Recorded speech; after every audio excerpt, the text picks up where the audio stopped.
We got a live one today, ladies and gentlemen. On the show, somebody who has come back for more, none other than Trey Radel. I'm Dr. Rashad Richey, welcome to the conversation. Trey Radel is a former Republican congressman out of the state of Florida and also host of the Trey Radel Show. We've had Trey here before. Brother, good day, welcome. How are you, man? I'm all right. I've been reflecting quite a bit on what I know you have too. And that's the conviction of Chauvin in the George Floyd case, a horrific one at that. Are you and I both celebrating right now at least a semblance of a victory? Do you agree with me that what happened to George Floyd was in fact murder by a guy named Derek Chauvin? Without a doubt. And justice was served, and it was done by a jury of his peers. What happened is horrific. I don't think that Derek Chauvin showed up at work thinking he was going to murder anyone, but there is no doubt in my mind that the jury deliberated, quite frankly, not that long of a time. And I don't think that they needed it after 3 weeks of watching that video, which was such a key part to this, but also understanding the law, that in fact, the murder charge was correct, not just manslaughter. Yeah, right now what we have is accountability. We don't have justice yet. The sentencing has not happened.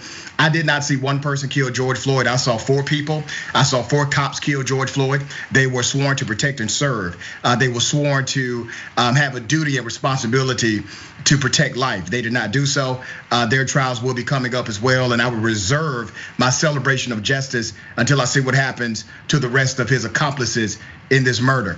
Let me ask you a question about what happens after this, because Trey, typically we have this instance of tragedy and then triumph.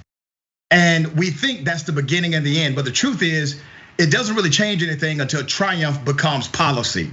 And policy is a social contract between the community and government. Let me read some stats to you, okay? 94% of all Americans say that policing, not criminal justice reform, but policing, police reform has to be a reality.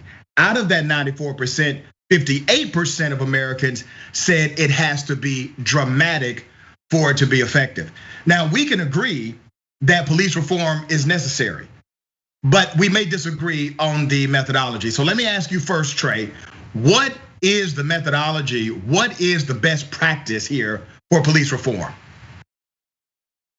Where the hell do we begin? I mean, why is it that we're looking at a George Floyd for a $20 counterfeit bill? You can even look at Eric Garner in New York for selling loose cigarettes. I think that it's actually a combination of also the lawmakers. You got to remember that law enforcement is there to enforce the law that the lawmakers, AKA politicians, put in place. And I think that we are an over-criminalized society. When that comes down to law enforcement, why the hell does it have to be like a military stop in some kind of a war zone every time that somebody gets pulled over? Did you see the Army captain who was beat by 2 Virginia cops? I simply don't know how we watch this happen. And every time something is escalating. I get that what we're talking about when we watch these videos on the news or social media, the reality is it's a fraction of what's happening around the United States at any given moment. But to go more direct to your question, doctor, I think that there's a hell of a lot more than training that needs to go into this, cultural training, this and that, because it just seems like you got a bunch of type A testosterone jacked up dudes who kind of approach the situation with the same mindset of, I'm gonna crack some heads until something happens here, instead of just a way different approach that I think would be a hell of a lot more civil for all of the United States. Yeah, and you agree, you got some racist cats in there too, right? You agree with that? Absolutely, okay. Absolutely. Now let's talk about solution. You saw what happened. When you ask that, look, real quick. Yeah. I'm a Republican. I don't, you know what? I get as frustrated with the Republican Party as I do Democrats. Well, why is it that Republicans deny that? Trey, I must insert. There are Republicans, mainstream Republicans, not people on the fringes here. I'm talking about mainstream Republicans who will say that systemic bias does not exist, that elements of white supremacy are simply a fantasy, they're fictitious. Why would they say things like that when the evidence is in their face that these biases and prejudices exist in the United States of America and inside of our criminal justice system? The cold hard reality, to be critical of both Democrats and Republicans, is both parties will play the race card. There is no question about that. But again, you have me, a Republican, a conservative, really more libertarian on your show. And I will say, to be critical of the Republican Party, that undoubtedly sometimes it's used playing the race card to absolutely rally the base, or to just be willfully ignorant in the face of the kind of statistics that you're talking about. And I would go right back to George Floyd. And when we talk about statistics, evidence, it's right there in the criminal justice system. I think, generally speaking, that the words systemic racism tend to be overused. I think that's sad because it then kind of takes away from it. But you want to look at systemic racism, look at the criminal justice system. You think that a white boy like me from the suburbs where I was born and raised gets pulled over for some weed in my car, that my ass is gonna be hauled off to jail immediately? I'm gonna be yanked out of the car or threatened with getting beat? No. But again, statistically, when you look at the arrests of young black males or young Hispanic males, it's overwhelmingly disproportionate to white kids like myself that grew up watching this happen. The statistics are there, and undoubtedly it is systemic racism, and one, by the way, that is tangible.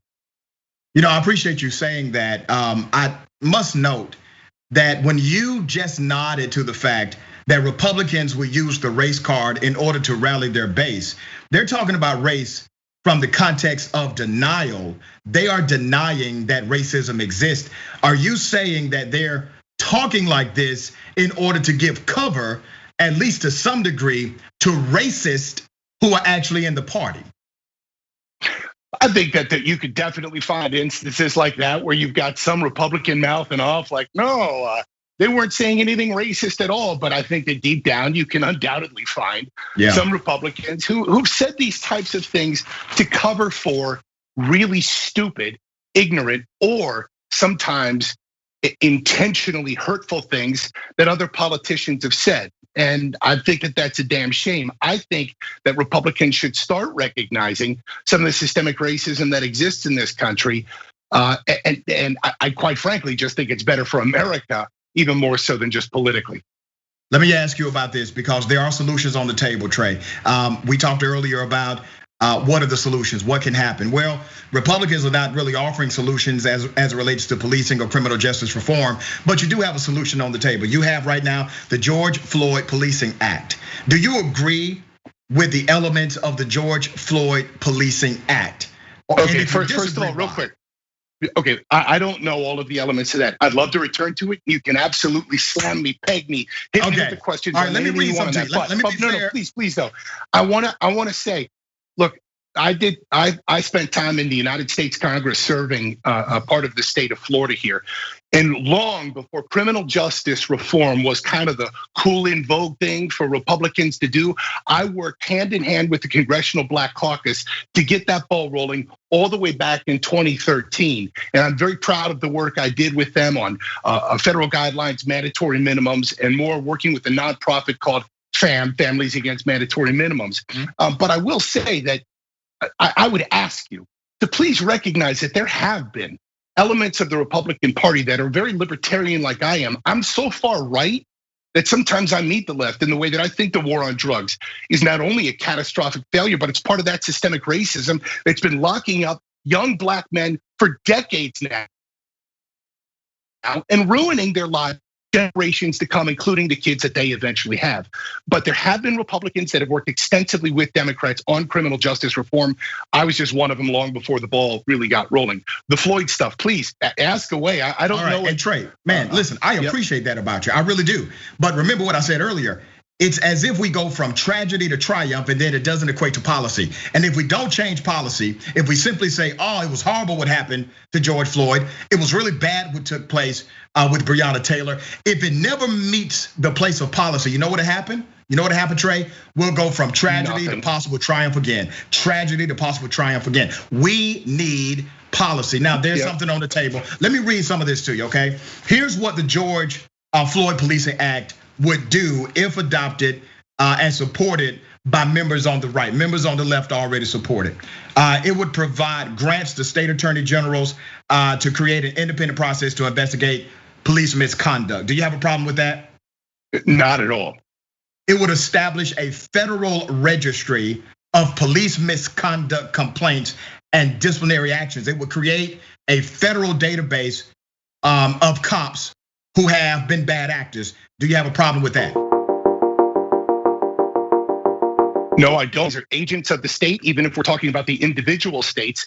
And unfortunately, there's been no communication between departments. When you've got a rogue bad cop that comes from another department that gets hired, it's like, oh, well, we didn't have the paperwork. Well, listen, agreed. Cool. And that's this federal registry seeks to stop some of that back and forth of a bad police officer. So that's in the bill. It requires federal uniformed police officers to wear body cameras. You agree with that, correct? Yes. It restricts the transfer of military equipment to police departments. Do you agree with that? I think that you get into a tricky issue there with defining what military equipment is. And when you've got a few examples of, well, let's take a look at the summer of 2020 when cities around the United States were dealing with an insane amount of rioting and looting. I don't know what defines military equipment when it comes to what type of vehicles they may have that are coming in. Let me give you another easy one. But I do think though that the PDs around the United States in major cities and even rural areas have been way over militarized. Yeah, all right. So we kind of agree on that. Let me go to the fact that this would require police training to include anti-discrimination training. Would you agree with that? I do, yeah. I think that any kind of cultural training in any way, shape, or form. Very quick example of where I live. That one of the sheriff's offices trained to know the differences. I'm about to get a little into the weeds here, but hang with me as a dude who's traveled 50 different countries around the world. The difference between going to interact with, for example, in our rural parts, a Guatemalan immigrant to this country versus a Haitian immigrant. And how they literally physically talk. We know culture to culture. There's the old jokes about how Italians communicate, how Germans communicate. And that is very similar with some of the migrants that come to this country. And the police officers, rather the deputies, learn that when they're going to approach someone, they're physically going to be seeing different characteristics just because of culture. These are little tiny things that can help, a young officer who only knows the rural part of Florida where he or she grew up all their lives. These types of little things can de-escalate immediately. Listen, man, I got you on that, all right? I really need cops to also figure out how to not kill unarmed black people. I need them to figure that part out as well while they're in the process of doing all of these other things. Let me ask you one more element about the George Floyd Policing Act. It would also ban chokeholds. You agree with that? Yes, I do. And in fact, most of the law enforcement I've spoken with say it's not needed, that there are many other ways that they can use non-lethal force. All right, here's the thing, Trey. And this is where the disconnect happens. And I really want you to take this to your Republican comrades. You actually agree with over 90% of the George Floyd Policing Act. What I just read to you were the elements of the act. Now, even though you've seen the George Floyd murder, you agree with the conviction, you can acknowledge the requirement, the necessity to transform policing. You have not taken the time, brother, in all due respect, to just read the policy that's connected to the tragedy. And when I took the time to read to you the policy, which is opposed by 100% of your colleagues in the Congress, you actually agreed with over 90% of these policies, and you in fact are a conservative yourself. You don't think there's a massive disconnect in politics in this country? So I've only read what the newspapers and or the TV news has put out there. And that's why I said that I have not specifically read the bill. When I read bills, I dive into them. With respect to this, though, I do have one question for you. Does that? Brother, I didn't catch that. You kind of went in and out. Say that again. Sorry. One question I have for you is, does that bill end qualified immunity? It does. Yes. Do you agree with that? Killer. I do not agree with ending qualified immunity for men and women who are tasked to make a decision in a split second, in a 16th of a second. Their life can change by whatever decision that they make in a life or death decision to protect a suspect's life, to protect their own life, or to protect innocent civilians around them. Let's go there, brother. What qualified immunity does is say, you may make this decision in the best interest everybody. If we decide, Monday morning quarterbacking your decision that you've made in a high stress life or death situation. Okay, Trey, I only have a limited amount of time. All right, and Trey, I have a limited amount of time, and your feed is going, it's choppy. I don't know if it's on my end or your end or what. But let's talk about qualified immunity. You decided to go down that rabbit hole. I will go down that rabbit hole with you. Didn't think we were going to talk about this, but let me be very clear about what qualified immunity is. First of all, police officers have not always enjoyed the benefit of qualified immunity, number one. So what did cops do before the advent of qualified immunity? They still did policing, and they did policing based on fair and reasonable practices. And if they were unreasonable and unfair, they got penalized for that, both personally, and the department they represented was penalized as well. But do you know where qualified immunity started? You know why, Trey? At what point it started for each and every state or local jurisdiction. But do you know why the first qualified immunity law got passed? Do you know?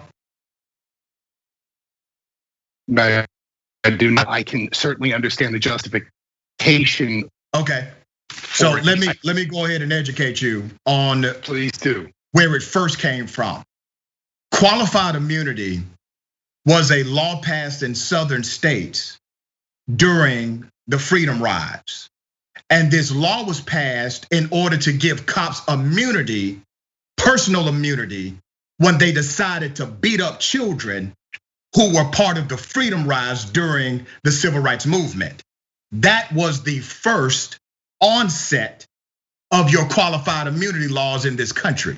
The origin of it was to protect white male cops from vandalizing, terrorizing, and beating up black children. Did you know that? No, but it's really a terrible situation that a bunch of Democrats passed those laws. And if it's a terrible situation, and for me it's not partisan. I don't care about those Dixiecrat racists who passed the law. They are horrible people who passed that law. Okay. The bottom line is qualified immunity is a bad protection for those who operate in bad faith. That's the bottom line. Okay. Listen, I'm with you, but Floyd and the decision that what the jury deliberated on and found him guilty. What we're talking about with qualified immunity is somebody's civil protections, whether or not they make a life or death decision within a fraction of a second, and then boom, their house, their car, their assets, their husband or wife stuff. Yeah, that's Trey, your data's wrong. Your data's wrong. 98% of cases that fall under qualified immunity are not life and death decisions. These are cops simply violating the rights of individuals. The vast majority never end in death, and they're not life and death decisions. So you can't use that data in order to justify it, because the vast majority of it doesn't even require a life or death decision at all. But let me go to another point, because you wanted to also talk about defund the police. Let's talk about that. Are you a defund the police guy, or on the other side of that argument? Let me give you a political assessment of how I would have advised Democrats from the beginning. Using the term defund the police doesn't work well with even some of the farthest left of their constituency. Especially when, again, what has happened this past year with COVID, the lockups, the looting, the people losing their freaking minds. What I would suggest is, instead of talking about defunding the police, what it really comes to is what you and I talked about earlier in this segment. And it's about reassessing how we're policing, reassessing types of to Eric Garner in New York selling loose cigarettes, ends up dead. George Floyd, a $20 counterfeit bill, ends up dead. This is nonsensical, and it needs to be dealt with in radically different ways. And this is coming from and a registered Republican using the word radical on how we shift our policing and the way that it's performed in this country from the top to the bottom, with the lawmakers and the politicians over criminalizing society, to the way that law enforcement enforces it, or sometimes shouldn't even be there at all. Okay, so let me explain to you why defund the police is accurate and also a good movement. Defund the police simply means to reprioritize the police budget.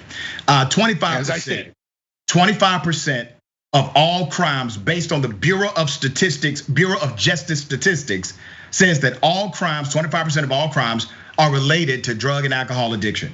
Okay, drug and alcohol addiction contributes to 25% of the crime in the United States of America. That's just one data set.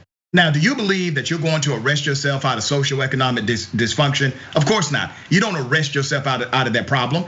Defund the police simply means you take some of that over-bloviated police budget and you reallocate it to actually start addressing the underlying issues that lead to criminality, such as addiction, poverty, mental health disorders, crimes of survival. If you can do that successfully, you don't have the need to have more police officers on the street, brother. Anytime a city says we hired more cops, that city has failed the community, because all they're really saying is this: we don't know how to deal with crime in this city, so we hire more cops to make you feel safer. And the truth is, we have hired more cops in the history of our nation than ever before. Cops are getting paid more than ever before, and crime is still increasing all across the country. It ain't working, brother. And until they figure that out and defund some of that money and put it back into the community and address these underlying issues, you're gonna have the repetition of police arrests and no justice. I'm with you 100%. I agree. I think that using that term as a Democrat is